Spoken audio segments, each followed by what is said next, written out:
Well, first of all, I'd like to thank a crew that worked their tail off to clean up parking lots, the fans for coming out. Saw a heck of a college basketball game, and you weathered some very, very tough and challenging weather.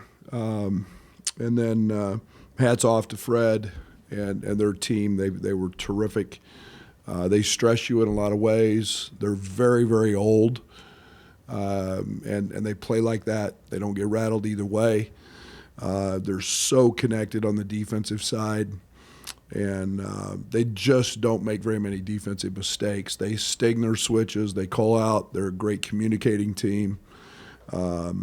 Price obviously showed everybody why he's a potential pro with that shooting exhibition in the first half, and then the game, in my opinion, was all controlled by Fred's son. Anytime you're plus 23 in a 3-point game, your ability to dominate a basketball game doesn't always show up in points and all that. He got the rebound late. He made the pass late. He guards. He comes up with steals. Sam Hoiberg was absolutely the A-plus. That you guys all look at the points. I look at the plus minus, and game dominated by a guy who did all the little things and all the extra effort things to allow his team to win, and they deserved to win today. They were we self-destructed at times. They go on a 7-0 run after we get a dunk, and our immaturity, and that's on me for not ever stopping that in practice. When Z gets a dunk, he's got to grow up. 7-0 run for them. Loose balls, 50-50. Ball hits our hands out of traps. When you're mentally sharp and you're dialed in and you're focused, you come up with those. Today we didn't. And so my hat's off to them. They deserve to win the game, and they did. Questions for Kylan? Just for both of you, just what let Price go off in that first half, and how did they play off that in the second half? Yeah, I mean, we talked about it the last 2 days that he was one of the best shooters in the nation. For us, we call him Richards. So the whole focus was not to let him get clean looks. And I think in transition, we were very late with trying to find him specifically. But I think the biggest thing, though, is like mix two in the first. And like, you know what I mean? You got to get him off the line and take it inside the paint. But he just got way too many open looks, and especially in transition, we let him find free space throughout the court. It's Keaton. Defensively, when that's 2 games in a row, only one guy has had a huge first half. But just what is maybe missing on that end from this team, at least this week? Yeah, I'd just say it's a big part of communication. We get to be able to communicate early with each other because we know in transition we'll get cross-matched. And honestly, we have 4 guys that we need to talk that out and just find him in transition. And that's we didn't do that well, and that's what got him on his heater. Keaton, yesterday Coach mentioned how the lifeblood of this team is quality shot choices. What kind of just drove you to come out of the second half and take initiative and take all those good shots? Yeah, I just think that it was just the flow of the offense that we knew that we could get good shots, especially since they help a lot, and just being able to swing the ball, be willing passers, and just look for the open shot. Kylan, what do you think about your guys' process defensively? Where do you need to get to? What are the things you guys got to clean up? I think Coach hit it spot on his immaturity sometimes. And then also being young also is difficult at times. A lot of missed switches because we're not talking, or in transition, we've talked about it all week, that don't run to the paint, run to the three-point line. They're not looking to get to the paint. They want to shoot threes. It's just frustrating, from last game, I let Bruce go off, and now we let Price get off today.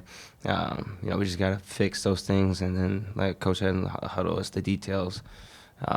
Those things will win and lose you games. Keaton, could you just kind of maybe break down that last play where Jamarcus got off that 3? I mean, it seems like it was fairly well contested. Just what did you see there? Yeah, I mean, Hoiberg got into the paint. I probably helped just a little too much than I should have. And then he swung it out. And then I think he just made a tough shot. Honestly, I had my hand up.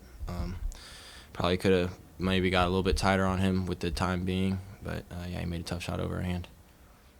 Kylan, from your perspective, is there something they did to take away post-ups? Just not a lot of touches for Tommy in the paint. I think all three of his shots were beyond the three-point line. Yeah, we knew that they were big on not letting us trying to get to the post. Especially they were heavy helping on the backside. So they were early low man. And every time we got to the post up, they try to send us baseline and come trap. So that wasn't kind of a focus for us this game. That we knew that was going to probably be our best option. We were trying to get to the flow of other things. For both of you guys, 8 days off now until you play Missouri. Just what's most important during this stretch now in responding from this? Having great practices, making sure we maintain the health of our bodies, watching the film on this game 100%. But I think capitalizing on these practice days will be huge for us, and especially maturing and going into Missouri.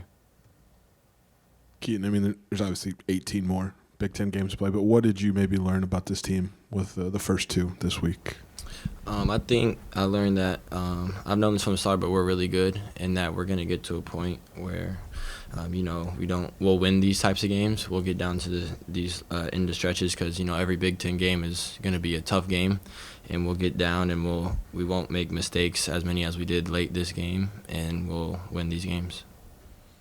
Kylan, I know you're used to doing this, 37 minutes tonight, but Keaton plays 40 minutes. Just what is he giving you when he's playing 39 the other night, 40 this night? Yeah, I mean, sometimes in these type of games, it's a necessity. As you can see, what he did for us down the stretch kept us in the game for sure. But he's prepared for that mentally and physically. And I'm really proud of him continuously just stepping into the spotlight, having the confidence day in and day out to be the guy that he needs to be for his team to be successful.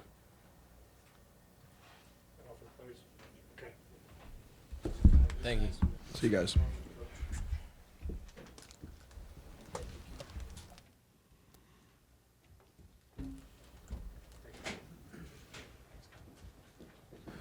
Brad, just where are you guys at defensively? What hurt tonight, or is there anything trending on that end? Oh, lack of communication is probably at the top of the list. They don't have any problems handling switches, and we run a lot of the same stuff. And it's a mental thing with us. I'm not worried about a guy getting on a heater. We let Casey Tominanga do the same thing. We've had other guys go off and have big games and a half. One guy's not going to beat you. Tonight was. They're good. Rank causes you problems. They've done that against everybody. They just 30-balled Wisconsin. They're going to make some really hard shots. What I didn't like is our approach to guarding them, and it's a mental tenacity, it's a toughness, it's a grit, and it's we've had that. We had that in Tennessee. We actually had it throughout most of the Ohio State game, especially in the second half. And tonight it was just laissez-faire. It was, you look at our front line, there's nothing. You got a horrendous stat line from everybody that played. No rebounds, there's nothing there. And that's on me. That's in practice. That's getting more from them. They never give you a post up. Zach Edey never scored against them. That's not what they do. That's not what they give up. But having the ability to drive the ball downhill, and that's all we talked about, and having the ability to then score so you can get your defense set a little bit, mental acuity, mental awareness in transition. How does the best shooter in the Big Ten get a butt-naked 3 minutes into the game in transition? That's just 5 dudes out there who aren't dialed in, and that's where I got to help them. Brad, you talked yesterday about Nebraska's, maybe looking to score early in possessions. Just does that allow them to maybe kind of get up on you in a hurry, just offensively? No, they're efficient. They don't take bad shots. They've done that in spurts in any game. It just happened to be at the start because we were pretty mentally not ready to go. The first possession of the game when we blow a switch, we're not very ready to go. And I mean, David was in Serbia. I mean, he wasn't in this building. And that's we got to be better. We got to be. We can't have that.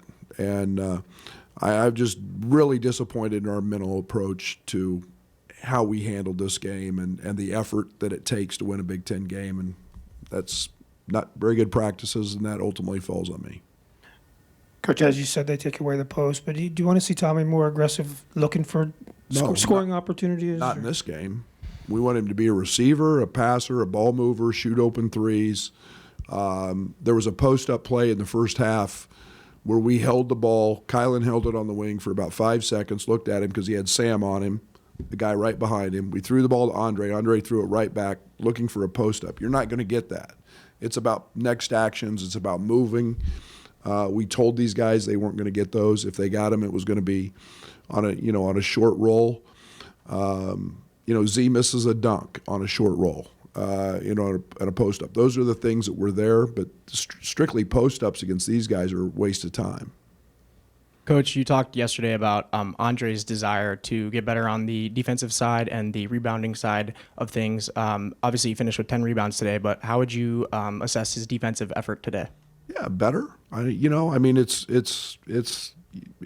going to say anybody was very good today defensively. 10 rebounds for him is a great jump. I wish he would have got 11 because Sam got that one. And again, it's a continual process, and Dre's making huge strides, and he was impacting the game at a very high level because he was rebounding and because he was scoring, and he's one of the best players in this league, and he's starting to grow and do some things in all areas. Brad, you mentioned plus minus earlier, and I'm looking at minus 11 for David in 23 minutes. He's been so good. What was not working for him today? That's a question for him. I got to figure out. He's to be very honest, two really bad practices. When David's focused and competing and flying around in practice, he's elite. And 3 turnovers. Couldn't play him. Couldn't put him in the game. And, that's, what's the old Bob Knight quote? Ask to bench to brain. I need to practice better. Whatever, something to that extent. You need to figure that out because he was not very good today. I know you weren't very happy with the defensive effort tonight, but there was a little bit of a run at the end of the first half where you guys were able to tie up the game at halftime. Is there anything you did like in that area from the team that you would like them to continue? Yeah, there was an aggressiveness about us. We actually got a couple stops. We had them in foul trouble. We had them pretty deep into their bench, so we got some stops, and we go on a 13-0 run to get it right back to where we want it, and then I started the same 5, and then we started awful in the second half, just like we did in the first. This is just a snippet of Big Ten play this week, but what kind of impact can maybe these first 2 have for this team? I don't know. It's one game. I don't look at anything other than the next game. You get one on the road, and I know we're really a good basketball team, and I know that if we're not sharp, we can get beat by anybody. And today, again, Nebraska's terrific. They're 11-0 for a reason, and they're very, very old. And that's a terrific basketball team who's very connected. And so I don't want to discredit them. They're fabulous. But we weren't. And you have to play 18 games with a mental edge if you want to win in this league. And if you don't, we'll get beat. And that's a harsh reality we learned today. Brad, have you ever played a freshman here at 40 minutes? What has Keaton done to earn that trust? Deserves it. Look at his line every night. Deserves it. I can't play him that much. To be very honest, I need to get him I need to get him out. But I had every intention of that in the second half. And then there was a couple early timeouts. There was it was a low possession game. There was 29 possessions in the first half. But he's been sensational. And, he's a shot maker. He's a creator. He's a guy that, when Dre, him, and Bam get going downhill, you look, we had the rebounds, we had the free throws. Those guys downhill were fabulous. But we've got 8 days here to get some other guys some opportunities here. What do you hope the next 8 days look like, and what the message that you want to get across before Missouri? Get better every single day. Really simple. Get better every single day. There's a lot of room. I said it after the Ohio State game. I said it after the Tennessee game. We have a very high ceiling, but it has to stem from it every day. It's all about the process. And, it's I wrote on the board today, 0-0 mentality. And you can't drink the poison of a win. You can't drink the poison or the negativity of a loss. And you have to have a 0-0 mentality and show up and do your job. And that's all I want every single day. And I didn't do a good enough job demanding that on Thursday and Friday compared to what I had just seen before Ohio State, compared to what I had seen before Tennessee. And that was reflective of our performance today. Thank you. Thank you.